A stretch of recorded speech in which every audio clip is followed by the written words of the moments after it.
Hello class 7th students. Today we are going to study about the chapter that is our changing earth. Okay, in this chapter we discussed about the lithospheric plate, the earth movement, about the volcano, about the earthquakes, okay, how the sea caves formed, sand dunes, okay, meanders, oxbow lakes. These we study in the chapter our changing earth. So first of all we see about the lithospheric plates. Okay, now here lithospheric, in 6th class already we'll read about the lithosphere. Lithosphere means the solid crust of the earth. Okay, solid crust of the earth, this is called the lithosphere. Okay, now what is the lithospheric is broken into a number of plates known as the lithospheric plates. Okay, this is the lithosphere broken into number of pieces, so these are called this is called the lithospheric plate. Okay, now you will be surprised to know that these plates move around very slowly, just a few millimeter each year. Okay, so what that they are move very slowly, millimeter. Okay, like if it is a plate, then it is move only this much, only this much. Okay, so they are continuously moving into the earth. Now this is because the movement of molten magma inside the earth. So why the plates move? Plates move because the molten magma that present inside the earth. Molten magma inside the earth move in a circular manner as shown in the activity. Okay, like you see here, this move like this. Okay, molten magma. Okay, because of that in a circular position, because of that the lithospheric plates also move. The movement of these plates causes changes on the surface of the earth. So when the plate moves, the changes occur on the surface of the earth. Plates move inside the earth, but the changes we see, that is on the surface of the earth.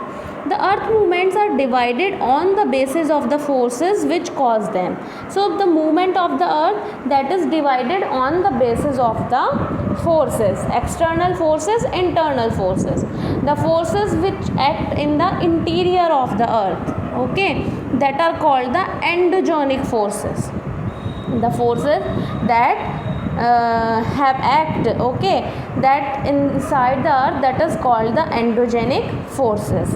Here the forces that work on the surface of the earth, that is called the exonic forces, that are called the exonic forces. Okay, now what happened that the earth movement, okay, here you see this flow chart of earth movement. So earth movement, two types, endogenic, exogenic. Endogenic, sudden forces, dystrophic forces, like sudden forces means the earthquakes, and dystrophic forces that is done slowly, okay, that building mountain. Here volcano and landslide. Okay, now in the exonic forces, erosional and depositional, that is river, wind, sea waves, glaciers. Okay, so we take the things step by step. Now here first of all the endogenic forces. Here talk about this at the other time produce slow movements, okay, inside the earth, slow movements, like because of that comes the earthquake and the volcano, which causes mass destruction. Okay, you know, when the earthquake comes, so much of destruction of the property of the human life. Okay, volcano comes, then also the same happens. So the volcano and earthquake are the cause of destruction.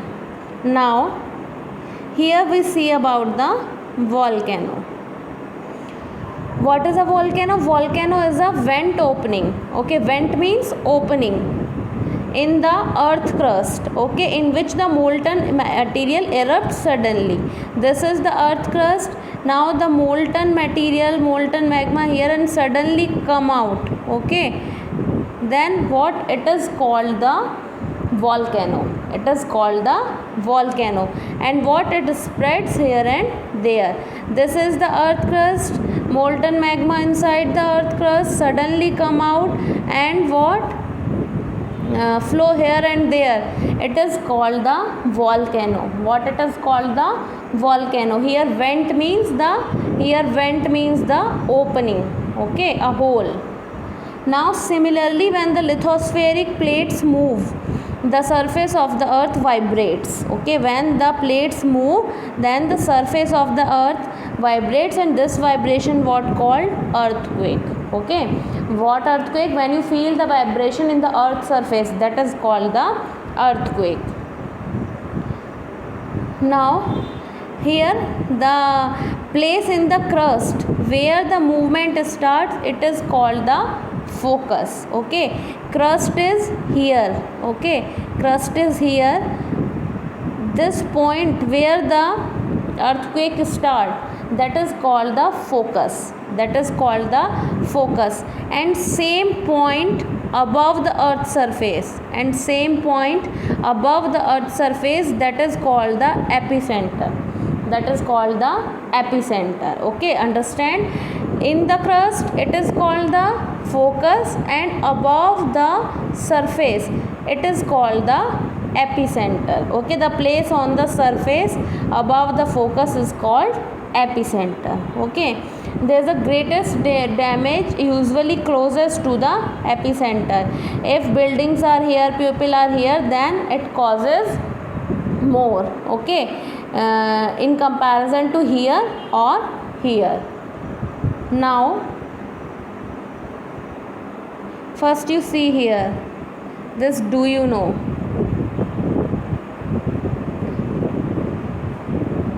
An earthquake measured by what? Seismograph. Measured by what? Seismograph. And the magnitude of the earth is measured on the Richter scale, okay.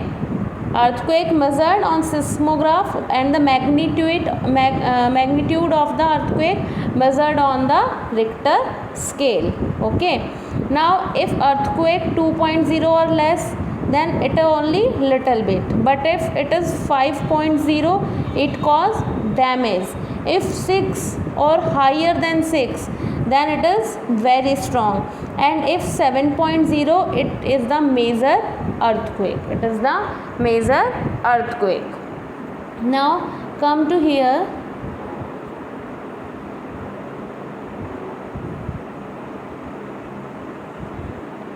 Although earthquake cannot be predicted, okay, we cannot imagine about the earthquake, we cannot very much know before the earthquake come, okay, but what, we can be well prepared, okay, we can be well prepared.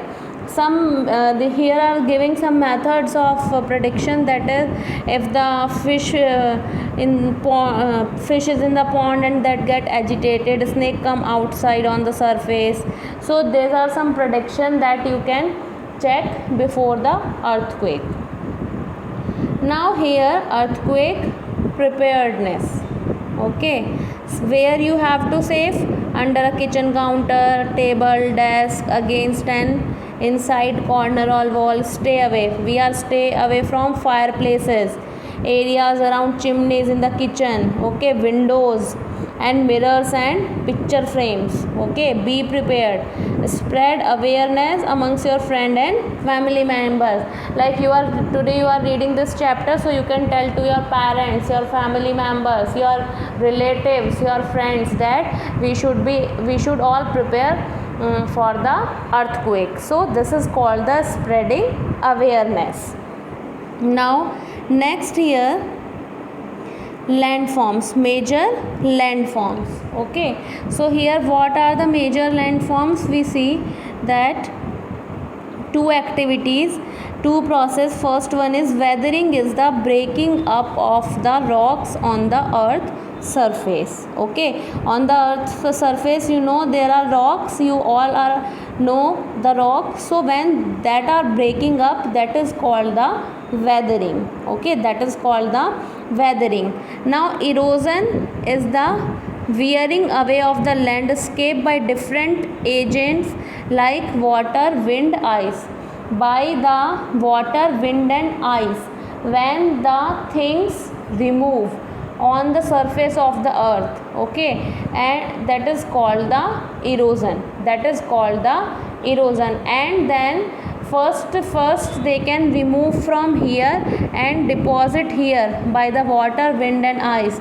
Then what, here form the landscape, and this process of erosion and deposition create different landforms on the earth. Okay, create different landforms on the earth. First we here see about the work of a river. This, the running water in the river erodes the landscape. When the river tumbles at angle over very hard rock or down a steepy valley side, it forms a waterfall. Okay, here what, here suddenly it flow down, then what it is called, it is called the waterfall. Okay, so when the river comes into the plain and suddenly fall down on a steepy valley, that is called the waterfall. Now this is also an interesting one. Here we see the features of the rivers. Okay, first I am explaining by the picture, then we come to the line to line explanation. Now here this is the river and it travel into a plain area. Okay, now what you see here, the sharp curves like snake like, traveling snake like. So these sharp curves, these are called meanders. These sharp curves are called meanders. Suppose earlier river is like this. Okay, then what happened, then it changes its place. So what here leave, here leave this area, U-shaped structure. Okay, and water is here. So what it is called, it is called oxbow lake. What it is called, oxbow lake. This is the area leaved by the river, so that is called the leaves. Okay, that is called the leaves. Now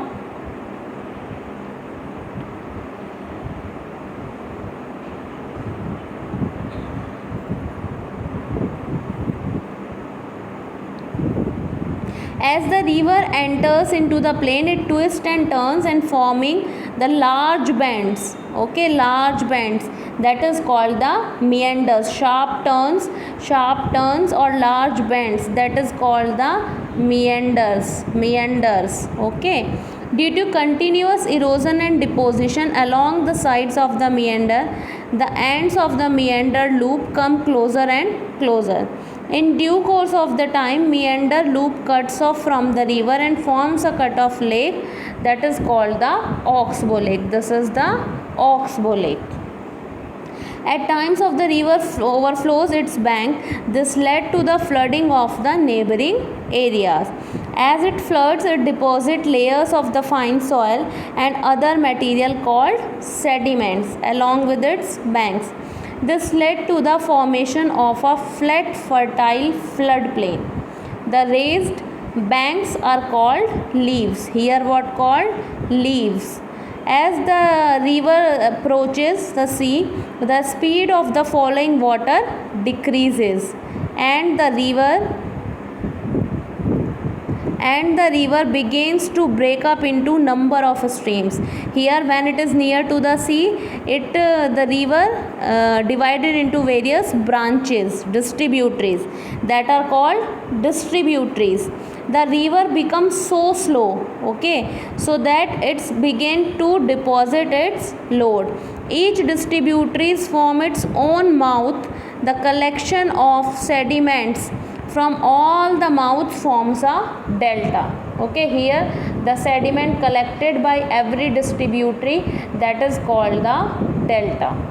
that is called the delta. Okay, here I am telling once again that here the main river, when it is near to the sea, then various distributaries, okay, branches formed. Every branch have its own mouth and deposits sediments, so this forms the delta. Okay, this forms delta. Now you can see here, we can explain with this picture.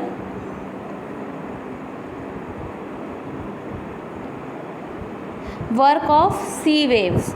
The erosion and deposition of sea waves gives rise to the coastal landforms. Sea waves continuously strike at the rocks. Okay, sea waves continuously strike at rock and cracks develop. Over the time they become larger and wider, thus hollow like caves are formed that are called sea caves. Okay, hollow structure. Hollow, like you see the caves in the forest. Okay, in TV, in movies you can see the caves. Okay, so that when it is formed in the sea, that is called the sea cave. Now as these cavities become bigger and only remain the roof, okay, thus forming sea arches.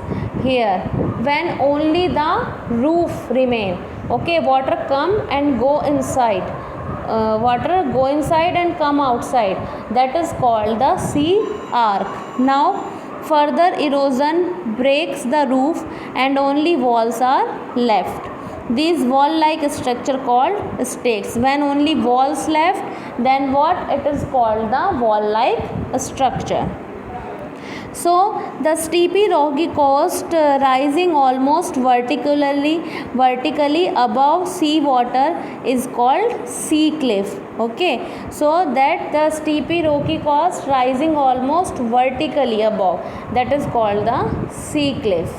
So when cave in the sea, that is called the sea cave. When only roof left, it become the sea arch, and when only walls left, it become the stake.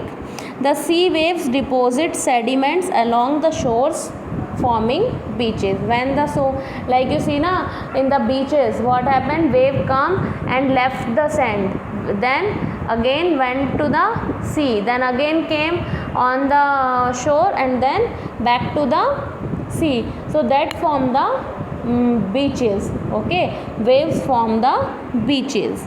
Now here work of ice. Glaciers are rivers of ice which too erode the landscape by bulldozing soil and stones to expose the solid rock below. Okay, then what happened, the glaciers, you can see the glaciers like they are rivers of ice. Okay, they are look like the rivers of ice. When the ice melted, they get filled up with the water and the beautiful lakes in the mountains. Okay, when the ice melted, what you see, that you see the beautiful lakes in the mountains. Then by the glacier, such big rocks and small sand and silt gas deposit, these deposit form glacial moraines. What form? Glacial moraines. The materials carried by the glaciers. Okay, glaciers carried the big rocks and the small stones, sand and silt, and the deposit, that is called the glacial moraines. Now come to the next one, that is the work of wind. Here work of wind. Now you all of you, if not visited, then you are seeing the pictures and TV about the desert. Okay, so what an active agent of erosion and deposition in the desert is the wind. Wind carry the material from here to here and deposit here. So here it is what? Here it is the wind. Here you see the camel, what it is called? It is called the ship of the desert. So first of all, here talk about the mushroom rock. In desert you can see rocks in the shape of a mushroom, commonly called mushroom rocks, like this.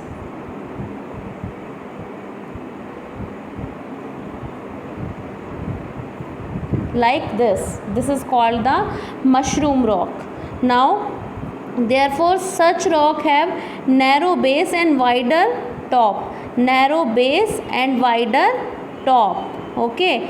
Then when the wind blows, it lifts and transport sand from one place to another place.